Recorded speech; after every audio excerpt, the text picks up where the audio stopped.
Glória a Deus. A paz do Senhor. Que coisa boa estar aqui com vocês mais uma vez. É sempre um privilégio para mim. E faz alguns dias que nós estivemos aqui, não é, no culto de mulheres. E hoje o Senhor tem me dado esse privilégio novamente. Eu quero louvar a Deus pela vida de cada um de vocês. Eu disse aqui no culto de mulheres e gostaria de reiterar. A igreja El Shaddai é uma bênção em minha vida. Vocês abençoam a minha vida sem nem imaginar o quanto vocês abençoam a minha vida. Foi em algumas passagens por aqui que Deus mudou circunstâncias que para mim eram irresolutas. Mas por causa dessa igreja que deságua a bênção na vida de muita gente, eu estou aqui para agradecer. Louvado seja Deus pela vida do pastor Murilo, que está aqui e está nos dando essa honra também. A Suzane, cada amigo. Vim com o meu maridão mais uma vez, estamos aqui louvando ao Senhor. E aí vocês já sabem, não é? Ele está ali intercedendo. Se der certo, glória a Deus. Agora se der errado, vocês procuram ele, viu? Brincadeiras à parte. Êxodo capítulo 2. Su falou comigo e esses versos já estavam no meu coração, esses versículos. E aí hoje no almoço houve um debate a respeito desse contexto. E eu disse, bom, é confirmação do Senhor. Então me apliquei a uma releitura agora à tarde. E eu tenho certeza que Deus tem algo para tratar comigo e para tratar com você. Amém? Êxodo capítulo 2, nós iremos ler apenas 2 versículos, o 2 e o 3. É uma história extremamente conhecida da igreja, no entanto a gente vai conversar a respeito dela. Diz assim: E a mulher concebeu e deu à luz um filho. E vendo que ele era formoso, escondeu-o 3 meses, e não podendo, porém, mais escondê-lo, tomou uma arca de juncos e a revestiu com barro e betume, e pondo nela o menino, a pôs nos juncos junto à margem do rio. Amém? Vocês já oraram por mim e eu tenho certeza que Deus ele vai trazer à minha mente a luz da sua palavra. Esse livro vocês já conhecem e sabem. O Êxodo significa a saída. E ele vai começar com um apontamento para a transição de um povo oprimido para um povo liberto. Ele começa com uma lembrança e segue para uma mudança. Se você observar os primeiros versículos do capítulo 1, nós vamos ver uma lembrança, um rememorar de fatos que estão vinculados ao Gênesis, ao livro do Gênesis.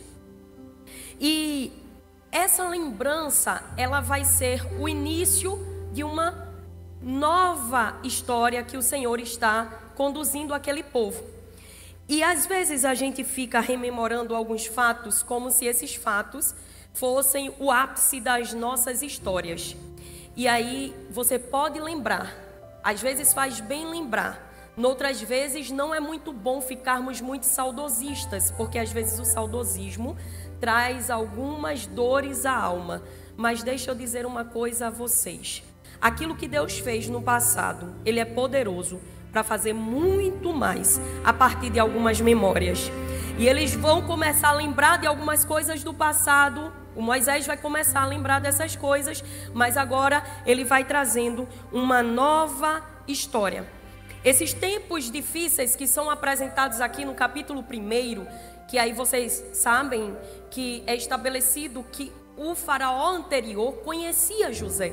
Mas o faraó que chega, ele não conhece José e não conhece a sua família. José morre e o povo ali já havia se multiplicado sobremaneira. E eles começam a temer esse povo que está se tornando um povo forte. Esse tempo difícil que vem é um condutor para que Deus faça com que eles sejam frutíferos, eles aumentem, eles multipliquem e eles deles sejam fortalecidos. Eu queria que você lhe chamar a atenção para ver comigo.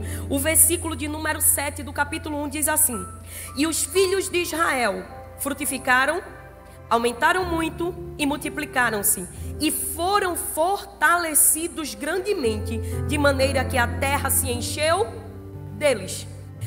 A bênção do Senhor muitas vezes, e se não 100% dessas vezes, é o estopim para que algumas pessoas persigam aquele que está sendo abençoado.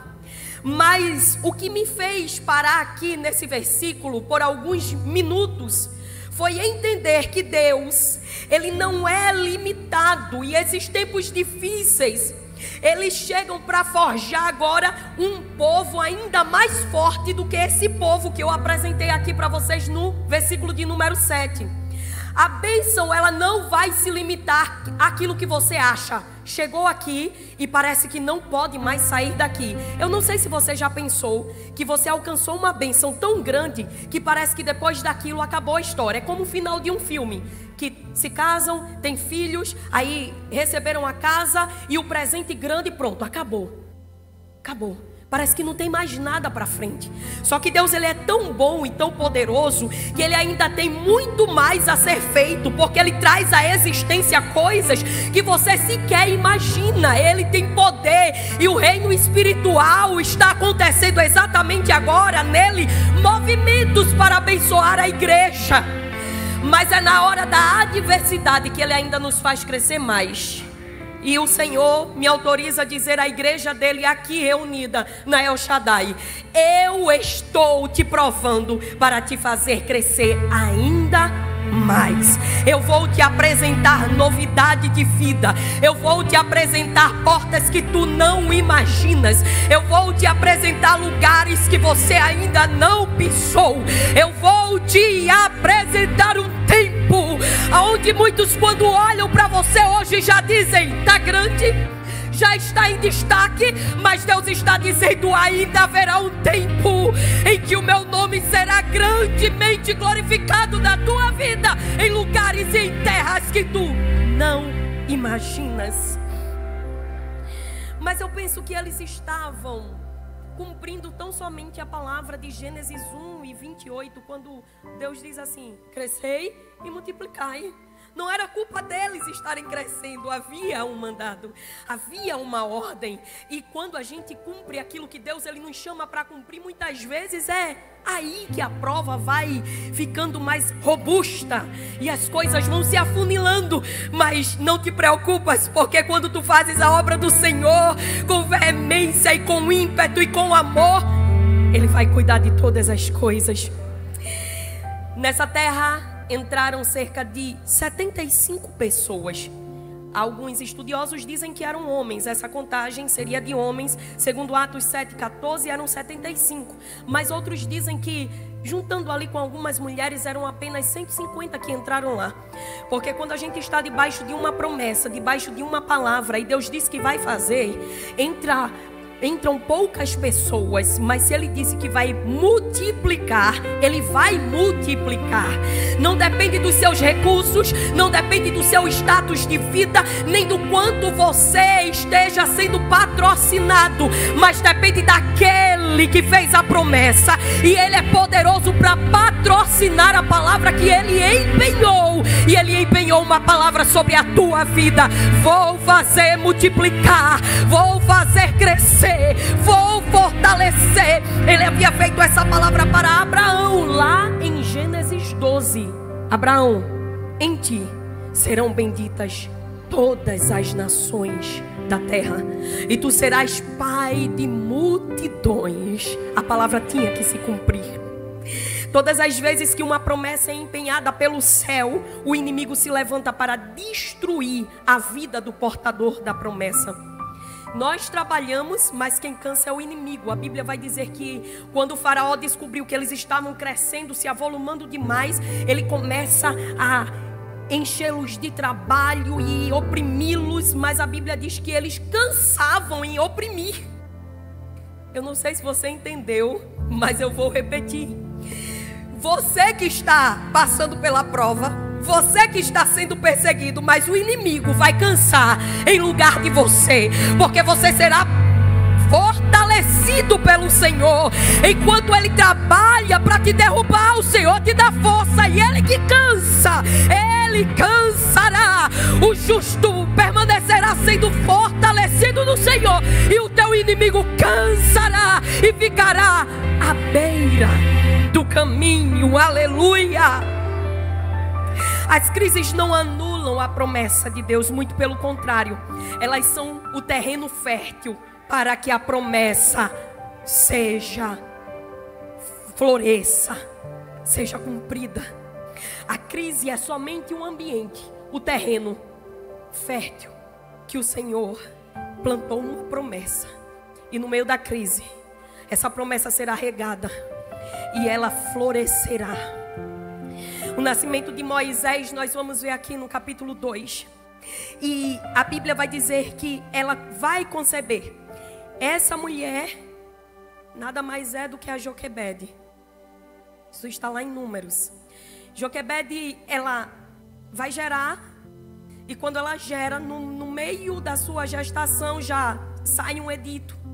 Moisés nasce durante uma fase que o faraó, estava ali dizendo: todos os meninos devem ser mortos, porque as parteiras não os matavam no ato do nascimento, porque elas temiam ao Senhor. Mas a Bíblia vai dizer que Joquebede, ela não teme. O escritor aos Hebreus vai dizer que é ela e que Arão, o pai de Moisés, não temeram, mas esconderam o menino. Eles não esconderam o menino porque eles temiam. Eles esconderam o menino porque eles sabiam que Deus estava traçando um caminho no meio da tribulação.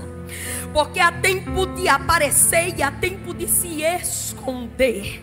Você se esconder e não estar no holofote no momento não quer dizer que você esteja fugindo daquilo que Deus quer para você. Pelo menos não nesse contexto. Mas ali, o tempo do esconderijo era o tempo onde Deus estava preparando todas as coisas. Enquanto o Senhor te esconde, Ele está preparando a casa do inimigo para receber e patrocinar a promessa que Ele fez. Você pode não ver, você pode não entender, mas o céu está em movimento. Enquanto Joquebede embala Moisés, dizendo: chora não, Moisés, oh filho, só mais um pouquinho. Deus estava lá no palácio, marcando o dia e a hora que a menina de Faraó ia descer para o rio para se banhar.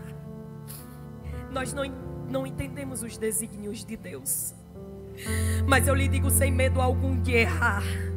É como uma bordadeira que está fazendo seu bordado, e quem está do lado oposto não entende nada. São apenas pontos que não têm conexão, mas quando ela termina a obra que vira o bordado, está ali uma perfeição, uma obra acabada. Deus está dizendo para a igreja: vocês não entendem o meu caminho, mas eu estou tecendo tudo perfeitamente. Eu estou linkando todas as coisas, e no final das contas a vitória chega, não por sua causa, mas por causa da promessa que eu lhe fiz. Aleluia. A sentença de morte era o início de uma vida de propósito. Faraó disse: todos os meninos morrem. Deus disse: no meio da sentença de morte, eu inauguro o tempo de uma vida cheia de propósitos eternos, porque Ele é Deus. Conceber aqui no original fala sobre gerar, engravidar, ser concebido de fato, mas num dicionário interlinear, ele vai dizer também que significa sonhar, conceber na mente. Ela não apenas havia engravidado, ela havia concebido na mente dela. Eu não sei porque a Bíblia não relata, mas eu estou fazendo aqui um pensamento formulando de mim mesma pelo Espírito Santo, porque há coisas que Ele planta em nós antes de nós de fato concebermos, e o Senhor está dizendo para você: não tenha medo de conceber, de sonhar aquilo que eu plantei na tua mente antes, aquilo que eu estou gerando na tua mente, que é impossível a você, a Deus, mas é tempo de matança. Mas Joquebede concebeu na mente dela: a Deus, mas é tempo de limitação. Mas Joquebede concebeu na mente dela: Senhor, a terra é infértil, mas a semente na mente de Joquebede já havia sido plantada. Conceba na sua mente aquilo que o Senhor está plantando em você, porque Ele tem poder de patrocinar aquilo que Ele plantou no teu coração. Aleluia. Louvado seja o nome do Senhor. Filho aqui é criança, é um neto, mas também é um membro de um grupo.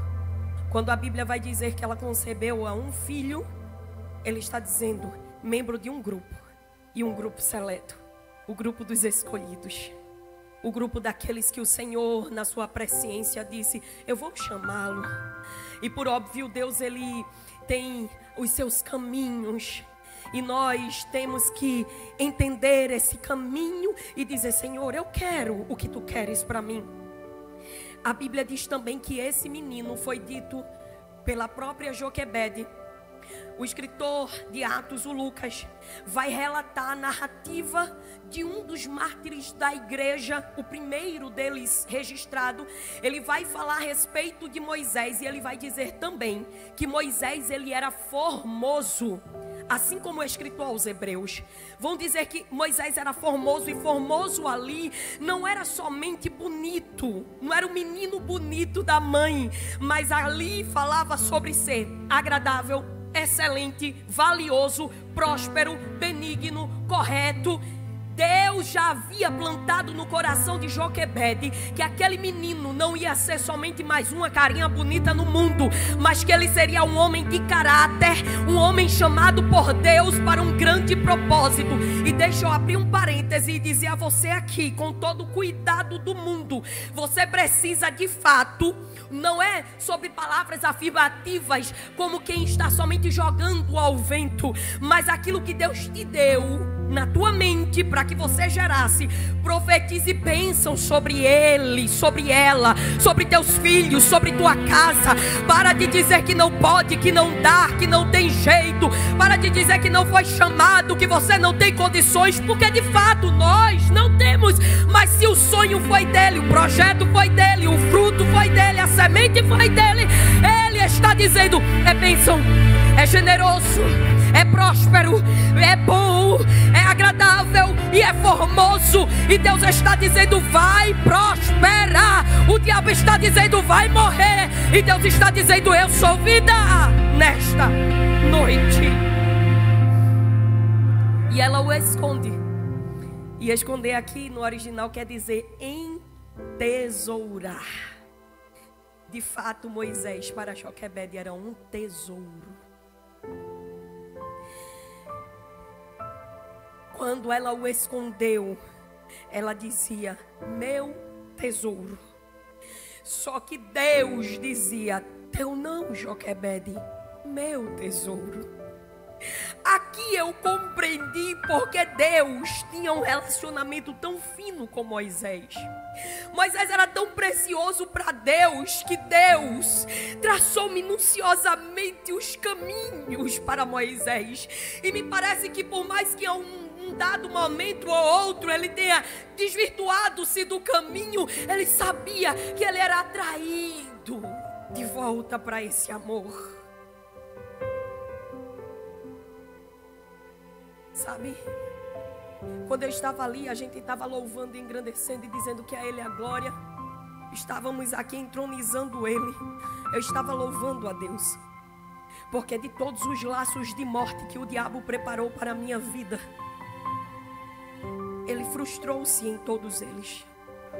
E eu pensei: quantas vezes tu me escondesse, quantas vezes ele te escondeu do inimigo, Quantas vezes o inimigo disse: vou matá-lo, vou matá-la. Quantas vezes o inimigo disse: você não vai ser nada, você não prosperará.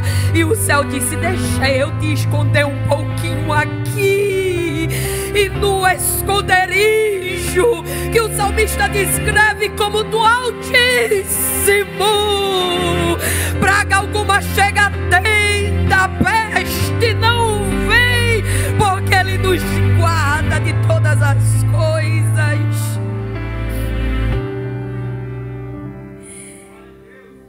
O que era apenas um bebê para o Egito era um libertador nas mãos de Deus.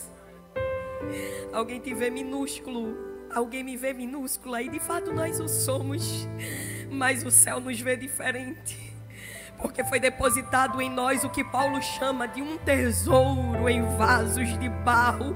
E a excelência do poder está no tesouro e não no vaso. Você é vaso, mas Ele podia escolher tantos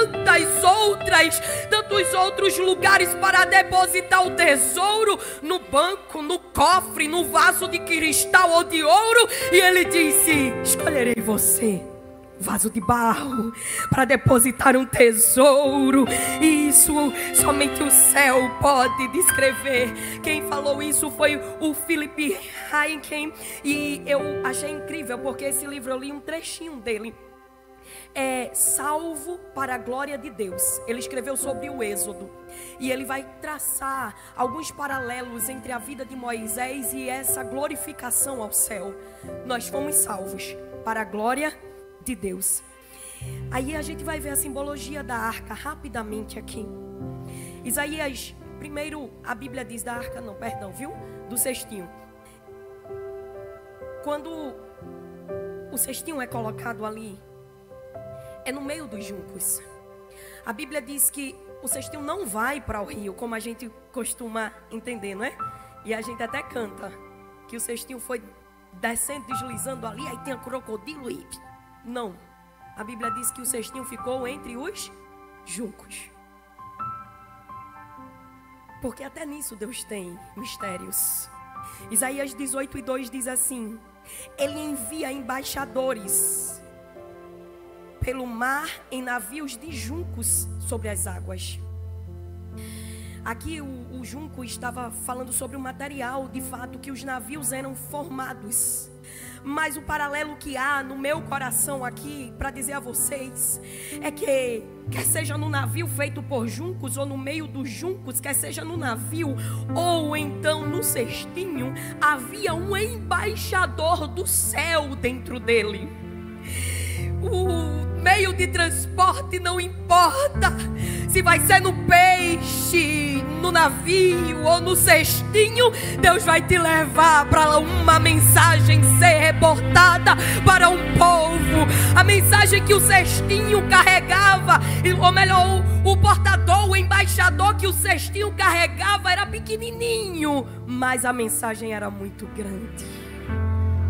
Em Gênesis 6:14 a gente vai ver que aquela arca também foi feita e betumada. E betume vai falar sobre cobertura, sobre redenção e sobre proteção. E quem faz tudo isso, obviamente, aponta para Cristo e para a obra dele na cruz do Calvário. E aponta para aquilo que o Espírito Santo faz por nós e em nós hoje. E eu quero lhe dizer, se você converteu-se a Cristo, se você disse a Ele, eu quero seguir a Ti, se você aceitou esse desafio, Ele nos betumou, Ele nos cobriu, Ele calafetou, Ele cobriu-nos. E Ele está dizendo: a água do mundo não entra na tua vida, no teu interior, porque eu te guardo e te protejo de todo mal. John Stott afirma que Deus usa coisas simples e frágeis para preservar a obra grandiosa dele. Moisés, Filom e Joséfo, eles vão dizer que o nome Moisés, de fato, era da etimologia. A etimologia da palavra falava sobre um homem salvo, retirado das águas. E quando a filha de Faraó denomina o Moisés, ela estava dizendo, porque das águas eu o tirei. No entanto, o nome de fato é semita. E lá no Egito, eles usavam o prefixo Mose. Por exemplo, o Tutmose, que foi um dos supostos faraós, segundo a história. E Tutmose significa, Tut é nascido, por causa do Mose. E eu queria fazer esse adendo aqui com vocês, porque eu extraí essa informação de duas literaturas, e uma delas que é mais acessível, está na nota de rodapé da Bíblia Genebra. E isso ficou martelando no meu coração. Eu disse, por que não só tirado das águas? Por que nascido? Porque quando Moisés estava dentro da casa de Faraó, quando ele estava correndo lá, o menino correndo na casa de Faraó, era Deus passando na cara de Faraó, dizendo assim, tu queria matar, mas quando ele gritava, Moisés, menino, para! Ele dizia, nascido. Faraó tinha dito, morto.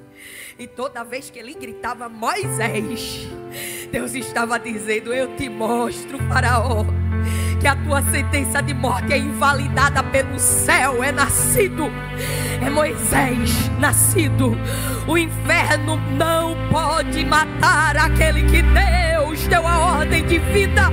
E eu sinto graça de Deus sobre esta igreja para dizer a você, de um canto a outro, daqui do altar até a última cadeira, Ele é vida, Ele é a própria vida. E Ele está dizendo aqui, o inferno pode ter sentenciado e assinado a morte, promulgado. Ele pode ter batido o martelo, marcado hora, marcado dia, e tudo está preparado, mas o céu está dizendo, vida, vida, você é nascido. O diabo não queria que você tivesse a oportunidade de estar aqui, porque no reino espiritual o livramento está acontecendo. E eu sinto graça de Deus para dizer a você, tem oportunidade para nascer de novo aqui também. O diabo está dizendo a pessoas que ainda não fazem parte desse povo, não fazem parte do corpo de Cristo, você também pode ser chamado de nascido. Alguém, quando proferir o teu nome, saberá que há um Deus no céu que controla todas as coisas. E quando o decreto sair, morte, o céu vai dizer, vida, vida, vida. Lá dentro da tua casa, vida. Lá no meio da tua família, vida. O diabo não terá poder sobre a tua casa, nem sobre a tua família. É vida, é vida, é vida. O acidente não te matou, a enfermidade não te matou, o fim de um relacionamento não te matou, a depressão não te matou, nem matará, porque Ele é vida. Oh, glória a Deus. Aleluia. Spurgeon diz que Deus cria livramentos a partir do próprio campo do inimigo, fazendo com que aquele que deveria morrer se torne príncipe dentro do palácio. Você sabe que crente tem uma loucura, né? Onde ele chega, ele prospera, né? É negócio de doido mesmo. Por isso que Paulo diz que o evangelho é loucura para aqueles que se perdem. Porque José chegou na prisão, a chave da cadeia estava com ele. Chegou na casa de Potifar, estava dando as ordens.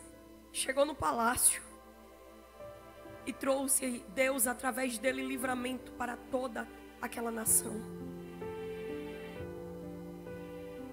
O Senhor vai se valer do campo do inimigo para te dar livramento e para te prosperar. Porque Deus não só livra do inimigo, Ele livra do inimigo e te coloca lá no terreno dele para dizer, eu vou mandar aqui também. E não é você não, viu? É Ele. Só que aí é através de você. Sabe que tem lugares que a gente chega e a gente diz aqui talvez eu não tenha muito êxito. Aí Deus diz assim, deixa comigo. Porque se Ele tiver propósito nisso, Ô irmão, agora eu vou fazer como diria minha mãe: se arrebenta tudo, mas a promessa se cumpre. E não adianta se colocar como morão na frente daquele que Deus chamou. E aqui fica um adendo aos pais. Joquebede, o nome dela significa Jeová é glória. Toda a ação de Joquebede glorificava o nome do Senhor. Em Hebreus capítulo 11, versículo 23, como eu disse a vocês, a Bíblia diz assim: pela fé, Moisés já nascido foi escondido 3 meses por seus pais, porque viram que era um menino formoso e não temeram o mandado do rei. A fé não é a ausência de riscos, mas a confiança absoluta em que Deus cumpre a sua palavra. Nós estávamos em uma discussão sadia hoje durante o almoço sobre se Moisés passou muito tempo com Joquebede e de repente ele teria ali algum desfecho de trauma por conta do abandono, porque algumas traduções bíblicas vão dizer que Moisés foi abandonado. Quando o menino foi deixado abandonado pelos seus pais. Só que na realidade havia um plano divino. E me parece que Joquebede, enquanto amamentava, porque vocês sabem, não é? Muitos pregadores dizem isso, que quando Joquebede pega o menino para criar, porque Miriam diz: deixa eu levar para uma ama de leite, deixa eu pegar uma hebreia, já que ele é hebreu, para que ela crie. E aí a filha de Faraó diz: não tem problema não, eu patrocino, eu pago, porque Deus é assim, né? Ela recebeu o salário maternidade, né? Olha, acharam que tinham criado o salário maternidade aqui no Brasil, mas faz tanto do tempo que foi criado. E me parece que aquela foi a época que Joquebede incutiu na mente de Moisés o Deus de Israel, o Deus de Abraão, as verdades a respeito desse Deus, o Deus que já havia feito milagres, o Deus que havia prosperado o seu povo enquanto eles estavam por ali ainda crescendo. Isso era incutido na cabeça de Moisés, ainda que no Egito. E provavelmente Moisés estava ali a par de uma história e de uma promessa que Joquebede diz a ele: filho, nós estamos aqui, mas nós não somos daqui. Você vai lá para o Egito, você vai lá para o palácio, melhor dizendo, só que lá você vai aprender, você vai ter bens, você vai crescer, mas você não pode esquecer de uma coisa: a gente tem uma promessa. E mãe, qual é a promessa? A gente vai para Canaã. Foi prometido ao nosso pai Abraão que nós vamos para uma terra que mana leite e mel. E talvez isso tenha sido incutido de uma maneira tão poderosa na mente daquele menino, que o escritor aos Hebreus disse que Moisés, já sendo grande, recusou ser chamado filho da filha de Faraó e achou mais prazeroso e rico sofrer a vergonha de Cristo a usufruir das riquezas do Egito. Pense, que mãe top, mega, master, plus. Não tenha medo das ameaças atuais do sistema, políticas ou culturais. O filho do seu ventre foi Deus quem lhe deu. Crio conforme a palavra do Senhor, porque Ele vai garantir que a promessa sobre a vida dele se cumpra. E eu quero profetizar com temor e tremor por trás desta palavra: o teu filho e a tua filha serão bênçãos para essa geração. As mãos sujas do inferno não tocarão neles. Pois seja corajoso e ousado, pai e mãe, porque na tua casa o Senhor está levantando um Moisés para que o nome dele seja glorificado nessa geração corrompida. A tua casa é dele, a tua família é dele, e ele está dizendo: se tu tomares posse dessa palavra e criares os teus nos meus caminhos, eu, o Senhor, garantirei que a minha palavra esteja guardada no coração deles. Não se perderão. não se perderão. Aleluia! Um dia, uma das minhas irmãs, aos 17 anos, teve um namoradinho e saiu da igreja. Resumindo aqui, descobriu-se que esse namoradinho, que ela saiu da igreja por ele e foi morar com ele, era traficante. Um rapaz de um porte invejável. Chegou na igreja causando burburinhos, porque ele era muito bonito e vistoso, arrumado e elegante. Fazia freelancer de modelo e não se sabia que ele era traficante. A mãe dele, mãe de mesa branca, e minha irmã foi parar lá dentro daquela casa. Ela foi tão tomada pelas questões espirituais adversas que ela dormia de 11 horas da noite às 7 da manhã, ou melhor, de 7 da manhã a 11 da noite. E às 11 da noite ela acordava e sentava, encostava na parede e ficava daquele mesmo jeito até o outro dia. E o diabo disse: matarei. Mas Deus usava uma irmã para minha mãe e para o meu pai no círculo de oração, uma terça-feira, lembro-me como fosse hoje. E dizia: mulher, estou indo no inferno, estou arrancando a tua das mãos de Satanás. Foi na terça e Deus disse que ainda naquele mês minha irmã voltaria. No domingo à noite eu estava cantando no grupo das crianças e eu avistei lá fora da igreja. A igreja era grande e ela estava no escuro, num bequinho que tinha na frente da igreja. E eu saí do meio do louvor correndo, peguei na mão dela e saí carregando ela para a igreja. E ela voltou para Jesus. O rapaz não deixava ela de forma alguma, até que um dia Deus também disse: vou tirá-lo do caminho dela. Ele foi assaltar o padre da nossa cidade e no meio do assalto ele levou um tiro. Ou melhor, perdão, ele foi preso. E ainda preso ele mandava recadinho para ela de dentro do presídio. E Deus disse: vou parar ele. E lá ele levou um tiro que atingiu a coluna dele e ele ficou paraplégico. E desde então a gente não teve mais notícia dele. Mas minha irmã passou um grande período em casa, dormindo de 7 da manhã às 11 da noite, acordando e ficando parada no canto da parede. E ela dormia embaixo da cama, no chão limpo, porque ela estava oprimida. Mas aí ela já estava no campo da gente. A gente orava toda noite, era coisa do céu, viu, irmã? E guerra espiritual. Mas eu digo a vocês, quando Jesus marca alguém e ele diz que vai libertar, ele liberta. O diabo disse que ia matar ela, mas Jesus libertou para a glória do nome dele. Ela tem as decisões dela e vai pelos caminhos que o coração decide. Mas hoje é uma menina crente, de oração, e sabe que o Deus poderoso que a livrou das mãos de Satanás naquela fase é o Deus verdadeiro. E por que eu estou contando isso? Porque eu quero lhe dizer que Deus está indo em famílias aqui e está dizendo a você que a libertação vai chegar lá, se você de fato tomar posição e guerrear e disser: Deus, apesar do sistema, do que o mundo diz, do que estou pregando, não mexe com o menino, não faz assim, não faz assado. Não, não, não, o céu tem diretrizes para a tua casa e Ele está dizendo: eu sou libertação no meio da tua família. Aleluia. Aleluia. Moisés, ele era uma espécie de mediador.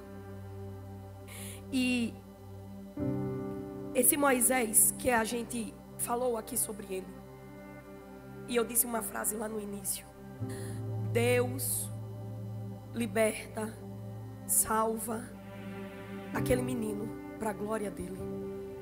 Havia um propósito maior, e não era Moisés sobre Moisés, era Moisés sobre um propósito eterno. O comentário de Matthew Henry diz que Moisés foi a sombra do Redentor vindouro. Cristo é a substância, o mediador perfeito da nossa aliança. Moisés disse em Deuteronômio 18:15: o Senhor teu Deus te suscitará um profeta do meio de ti, como eu, e a ele ouvireis. Moisés também era um profeta, e ele estava apontando para Cristo.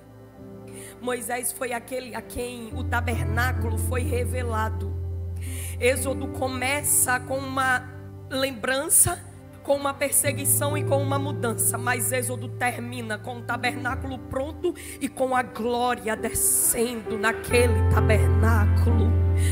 Eu quero dizer para a igreja hoje, Moisés é falado hoje e não é sobre ele, é sobre o tabernáculo encarnado que foi profetizado e foi cumprido. João capítulo 1, versículos de 14 a 17 e 17 dizem assim: e o verbo se fez carne, o verbo tabernaculou e habitou entre nós, e vimos a sua glória como a glória do unigênito do Pai, cheio de graça e de verdade. Porque a lei foi dada por Moisés, a graça e a verdade vieram por Cristo Jesus. Aleluia. Moisés foi fiel como servo, mas Cristo é fiel como filho. Aquele tabernáculo que Moisés viu, que era sombra de Cristo, foi cumprido em Cristo, nosso tabernáculo vivo. Ele era somente um tipo de Cristo e um apontamento para o Cristo que viria. Moisés passou, o diabo procurava o corpo dele, não sabemos onde está, mas ficou na história registrado um homem que pela fé preferiu sofrer a vergonha de Cristo do que padecer, ou melhor, usufruir das coisas do século que ele vivia e do Egito que ele podia muito bem usufruir. Mas para além disso ficou registrado na história um homem do qual Deus disse dele: com ele eu falo face a face. Você já imaginou Deus dizendo, defendendo você e dizendo: eu falo face a face? Eu quero encerrar aqui falando sobre as sentenças de morte, que tornam-se início de grandes propósitos. O sofrimento se converte em multiplicação, e o Deus do Êxodo é o mesmo que age hoje, transformando o mal em bem, como disse José. Ele disse: vocês intentaram mal, mas o meu Deus transformou todo aquele cenário de maldição em bênção. E assim como Moisés foi preservado para libertar o povo, Cristo veio para nos salvar. Assim como Israel floresceu na dor, nós também podemos frutificar nos dias difíceis, porque Deus não é limitado.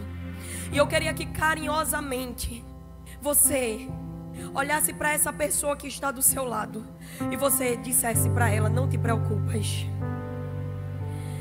Não, diga como profeta do Senhor: eu não lhe pedi nenhuma única vez para você repetir nada, que eu nem gosto desse repeteco, dessa coisa, mas agora é pedagógica a maneira como Deus vai fazer. Ele está usando a tua boca para dizer a esta pessoa agora. Diga assim: não importa o teu cenário, a tua circunstância, a sentença de morte está sendo rasgada. Diga: haverá multiplicação, haverá florescimento, haverá salvação para a tua vida e para a tua casa, em nome de Jesus. Glorifique ao nome dele. Você foi canal de bênção agora para ser profeta de Deus sobre a vida desta pessoa. O diabo não terá êxito sobre a tua vida, porque o Deus de Moisés revelou-se no Novo Testamento encarnado, e a sentença de morte que era contra nós, como disse o apóstolo Paulo, ele pegou ela e cravou-a na cruz do Calvário, garantindo-nos a vida eterna. Então não haverá morte. Por isso que quando você ouvir o convite, você não resista a esse convite, você vem embora, porque o céu está te convidando a viver em novidade de vida. Que Deus abençoe em nome de Jesus.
você esteja esperando a ajuda e auxílio de outras pessoas. Mas Jesus está dizendo para você: eu sou o teu ajudador. Eu quero ser o teu amigo único, presente, constante.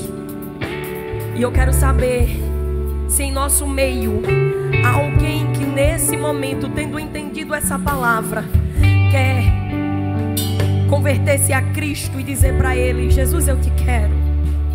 Eu quero essa salvação e esse livramento para a minha vida. Eu quero essa novidade de vida. Eu quero essa multiplicação. Eu quero essa transformação. Alguém do seu lado, se alguém do seu lado, eu quero que você comece a orar por essa pessoa agora, que ainda não faz parte desse povo. Você que se afastou dos caminhos do Senhor, mas você é um Moisés. E Moisés pode estar no Egito durante algum tempo, mas o Senhor está dizendo: você está no Egito, mas você não é do Egito. A tua terra é Canaã celeste. O teu povo é um povo escolhido. E este povo está aqui hoje, orando por tua vida. Eu quero convidar você. Onde está a primeira pessoa que vem dizendo: Senhor, eu quero entregar a minha vida a Ti completamente, servir a Ti. Eu quero que o Senhor mude e transforme a minha vida. Eu quero que o Senhor faça em mim a Tua vontade, cumpra em mim a Tua promessa. Onde está? Onde está? A igreja está orando por você. Há pessoas aqui que o diabo disse que iria matar. E você sabe que Deus está falando com você, porque você está aqui vivo hoje e sabe que é única e exclusivamente por causa do Senhor. Há pessoas que eu vejo daqui estão chorando copiosamente, sabendo que Deus está falando com elas e estão aí presas. Mas eu quero lhe dizer que em nome de Jesus, toda amarra do inferno, todo o aprisionamento, todo o espírito de medo está caído por terra. Receba ousadia para vir aqui, entregar sua vida a Ele e dizer: Senhor, eu quero te servir. Onde está você? Onde está você? Irmão, eu sei que tem gente aqui. Lá na nossa igreja nós não temos o hábito de insistir, principalmente em qualquer outra igreja, é que eu nem faço o convite. Eu fiz porque eu fui autorizada a fazê-lo. Eu vou te chamar mais uma vez. Eu quero orar pela igreja. Eu quero orar porque Deus me disse hoje que está dando livramento a famílias aqui em nosso meio. E eu vou orar pela sua vida. Mas eu queria muito orar por você. Se você não quiser vir aqui à frente, você faz sinal. A gente ora por você aí. Se você sente vergonha de vir aqui, porque eu não teria vergonha. Todo dia que é feito um convite, se eu pudesse eu ia todos os dias. Porque não é sobre eu aceitar Jesus, porque Ele me escolheu, Ele escolheu, Ele chamou você para estar aqui. É sobre dizer a Ele: eu quero o teu plano e o teu propósito para mim. Ele quer você. Ele está te convidando. E eu quero convidar a igreja para batalhar comigo em oração agora, porque o inferno vai perder essa batalha. O inferno já perdeu essa batalha. Você não é deste mundo. Você é de Jesus. Você é de Jesus. Há pessoas na tua família que oram pela tua vida. E há uma igreja que está guerreando em oração agora. Você não é daqui, você é do céu. E o céu está te convidando agora. E o Senhor está dizendo: filho, vem para mim. O Senhor está dizendo: eu te dou liberdade. Eu te dou liberdade para em mim te movimentares. Onde está a primeira pessoa? Eu não vou me dirigir a ninguém especificamente, porque Jesus não está mandando eu me dirigir. Mas eu estou vendo pessoas chorando. Eu vou orar pela igreja. Mas se o culto terminar, como já aconteceu outra vez, não vai para casa sem fazer essa decisão. Só as pessoas que ainda, eu não sei nem como é que eu chamo, né? Que ainda não são crentes. Porque crente realmente que crê Eu acredito que todos que estão aqui creem, porque se você não cresce, você não estaria aqui. Mas que não faz parte desse povo aqui. Onde estão as pessoas? Só faz assim, sinal com a mão. Onde estão?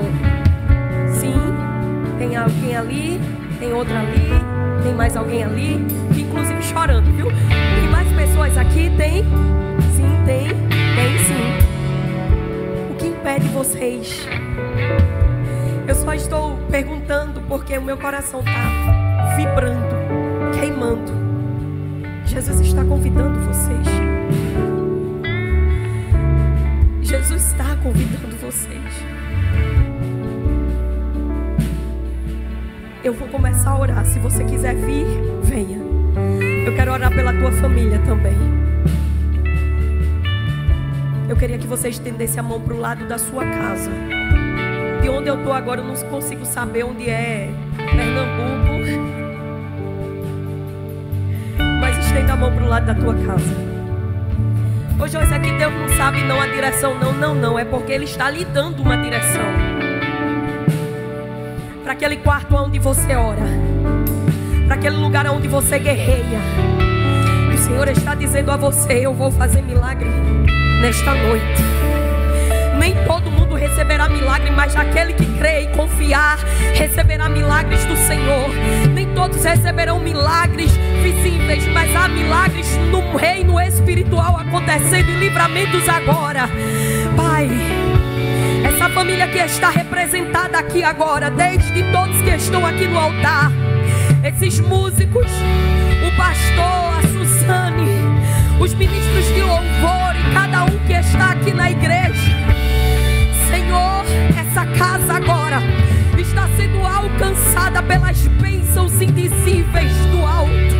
E o teu santo e maravilhoso Espírito está indo lá agora e enchendo essa casa agora de paz, de graça, de livramento, de saúde, de portas abertas, de presentes do céu. Haverá um reboliço tão grande. O Senhor mudará coisas, mudará pessoas, libertará vidas, levantará Moisés para essa geração. Dentro dessa casa o Senhor está erguendo ministérios, chamados, enchendo de poder e de graça, distribuindo os teus dons. E eu creio que durante essa oração tem pessoas aqui que já estão recebendo milagres do Senhor. Casamentos que estavam indo à falência, o Senhor é poderoso para estar reerguendo, reestruturando e devolvendo o amor. Neste momento, toda a investida do inferno, nós profetizamos que agora caia por terra. Toda a investida do inferno contra este homem, esta mulher, este filho ou este pai, caia por terra agora. Este quarto não é mais um quarto de angústia e de depressão. Este quarto agora é um quarto de libertação e de cura. Casa de cura, casa de milagre, o Senhor está fazendo agora.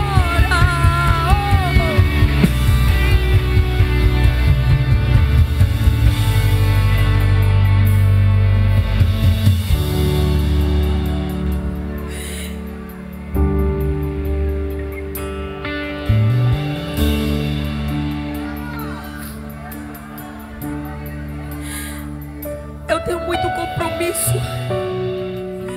com a honra de estar aqui.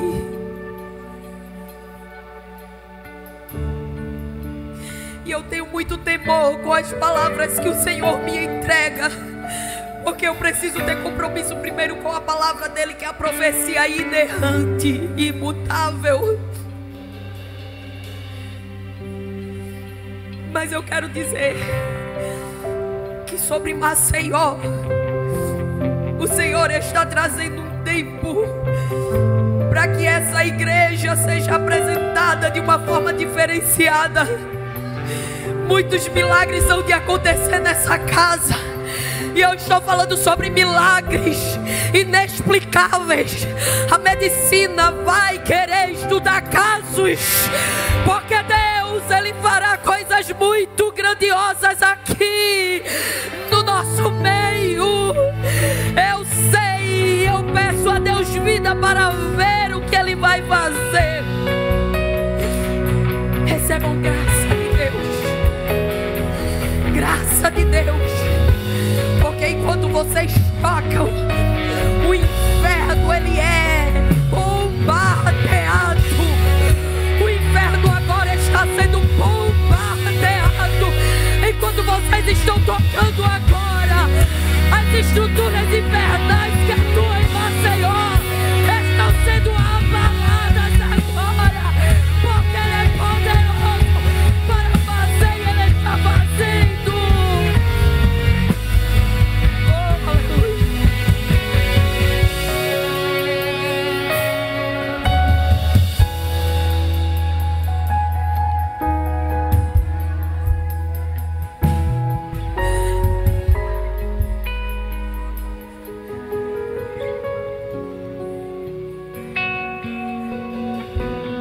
Tem um tempo vindo e acontecimentos que tomarão Maceió de surpresa, mas a igreja do Senhor estará guardada. Não tenha medo, não tenha medo, porque o Senhor é o que guarda o seu povo. E já já, no abrir e fechar de olhos, nós estaremos numa mesa muito linda, na mesa da comunhão eterna, servidos pelo próprio Jesus, servidos por Ele. Por isso não tema a igreja. Os dias são maus, mas Ele destronará Satanás, e a vitória da igreja é garantida, em nome de Jesus.